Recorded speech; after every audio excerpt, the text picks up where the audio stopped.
Salut à tous et bienvenue sur Gileco. Aujourd'hui, on continue sur notre lancée concernant le programme d'économie de première.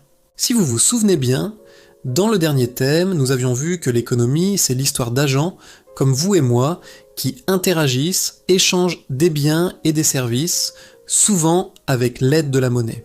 Si vous avez besoin d'explications supplémentaires à ce sujet, je vous invite à consulter les vidéos du thème I. Malgré une connaissance du fonctionnement basique de l'économie, une question fondamentale demeure. Comment fabrique-t-on toutes ces choses que nous échangeons ? Qu'est-ce qui est nécessaire pour produire un téléphone, une baguette, ou même cette vidéo que vous regardez ? C'est exactement ce que nous allons découvrir aujourd'hui. On ouvre donc le chapitre 2 de notre série, les facteurs de production. Nous allons nous intéresser plus particulièrement aux décisions prises par les producteurs au cours du processus de production. Les facteurs de production, c'est tout simplement l'ensemble des ressources utilisées pour créer des biens ou des services. Pensez-y comme les ingrédients d'une recette de cuisine. Sans farine, sans œufs, sans sucre, pas de gâteau. En économie, c'est pareil. On classe généralement ces ingrédients en deux grandes catégories. D'abord, les facteurs primaires, ce sont les ressources les plus fondamentales, celles qui sont au point de départ de tout. On les verra en détail juste après. Et ensuite, il y a les facteurs secondaires, comme le savoir-faire technologique ou l'information. Ces derniers sont super importants, mais ils découlent souvent de la bonne utilisation des facteurs primaires. Pour aujourd'hui, on va se concentrer sur les fondations, c'est-à-dire les facteurs primaires. C'est en comprenant ces bases qu'on peut ensuite comprendre toute la complexité du système de production. Plongeons donc au cœur de ces fameux facteurs de production primaires. Il y en a 4 principaux à retenir. Le premier, et peut-être le plus évident, c'est le travail. Le travail, c'est tout simplement l'effort humain, physique ou intellectuel consacré à la production. Ça va de l'ouvrier qui assemble des pièces sur une chaîne de montage, au développeur qui écrit des lignes de code pour une application, en passant par le médecin qui diagnostique un patient. Chaque fois que quelqu'un utilise son temps et ses compétences pour créer de la valeur, c'est du facteur travail. C'est l'élément humain de notre recette économique. Ensuite, le deuxième facteur clé, c'est le capital physique. Attention, ici, on ne parle pas d'argent directement.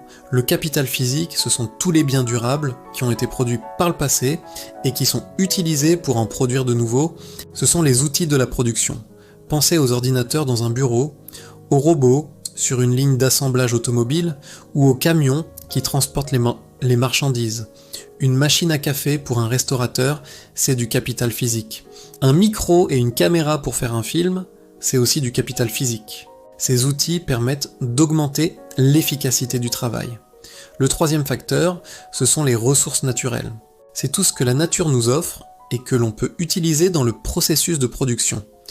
On les appelle aussi le facteur terre. Ça inclut bien sûr les matières premières, comme le coltan indispensable pour nos smartphones, le bois pour construire des meubles, le pétrole pour l'énergie, mais aussi plus simplement les terres agricoles pour cultiver des légumes, ou l'eau des rivières. Ces ressources sont souvent le point de départ de nombreuses chaînes de production.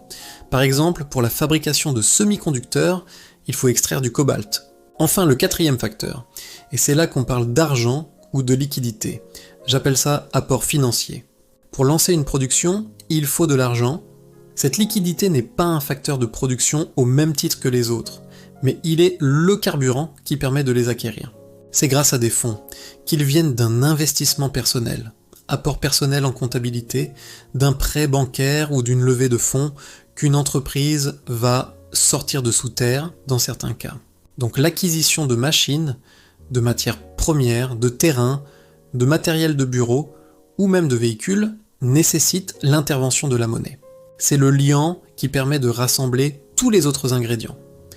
Maintenant, le point le plus important à comprendre, c'est que ces facteurs ne fonctionnent pas seuls dans leur coin. Ils sont en interaction constante, dépendent les uns des autres, et quand ils sont bien combinés, ils créent une synergie qui démultiplie la production. Au même titre, un groupe de musique ou une organisation pour faire un parallèle avec le programme de management. Prenons un premier exemple très simple pour illustrer ça. Imaginez un artisan qui fabrique des chaises à la main. C'est le facteur travail. Maintenant, donnons-lui une nouvelle machine à bois super performante. C'est le capital physique. Cette machine lui permettra d'améliorer sa productivité. Il pourra fabriquer plus de chaises, plus vite et peut-être même de meilleure qualité. Ici, le capital ne remplace pas le travail. Il l'améliore, le complète. On parle de complémentarité des facteurs. On abordera cela ultérieurement. La machine seule ne fait rien, et l'artisan sans sa machine est moins productif. C'est leur combinaison qui est gagnante. C'est la synergie entre le travail et le capital. Deuxième exemple qui met en lumière le rôle des apports financiers. Vous avez une idée de génie pour une application mobile. Vous avez les compétences pour la développer. Mais soyons honnêtes, vous n'irez pas loin sans argent. L'apport financier est essentiel. Il vous permettra de supporter les coûts liés à la création de votre activité, le temps du développement. Mais également d'acheter un ordinateur puissant et des logiciels. Donc de vous constituer un capital physique et peut-être de louer des serveurs pour héberger votre application. Sans ce carburant financier, le moteur de la production, même avec le meilleur des pilotes, ne peut pas démarrer. L'argent permet d'assembler et de faire fonctionner ensemble le travail et le capital. Attention, l'argent peut aussi être considéré comme du capital, mais je fais la distinction entre le capital physique, c'est-à-dire les machines, et le capital financier, l'argent. Et enfin, un troisième exemple, me permettant d'intégrer les trois dimensions. Pensez à l'industrie des puces électroniques qui sont au cœur de toute notre technologie. On part de ressources naturelles, comme le silicium extrait du sable. Mais ce sable ne devient pas une puce par magie. Il faut un travail extrêmement qualifié, des ingénieurs, des techniciens, des chercheurs. Et ce travail qualifié utilise un capital physique incroyablement sophistiqué et coûteux. Des machines de photolithographie qui valent des centaines de millions d'euros dans des usines ultra propres. On voit bien ici la dépendance totale entre les trois facteurs. Sans la ressource naturelle, rien ne sera possible. Sans le travail qualifié, la ressource reste inutilisée. Et sans le capital de pointe, le travail, même le plus qualifié, ne peut pas atteindre le niveau de précision requis. La production moderne, c'est l'art de combiner intelligemment ces trois éléments. Souvent grâce à un quatrième, les apports financiers. Voilà pour aujourd'hui. On a vu les 4 grands facteurs de production et surtout comment ils dansent ensemble pour créer la richesse qui nous entoure. Comprendre cette interaction, c'est vraiment débloquer un niveau supérieur dans la compréhension de l'économie.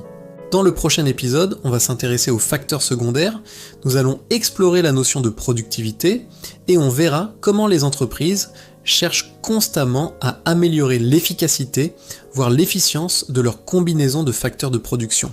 Si cette vidéo vous a plu et vous a appris quelque chose, le meilleur moyen de soutenir la chaîne, c'est de laisser un pouce bleu, de vous abonner si ce n'est pas déjà fait et d'activer la cloche pour ne rien manquer. Merci d'avoir regardé jusqu'au bout et je vous dis à très bientôt sur Gileco.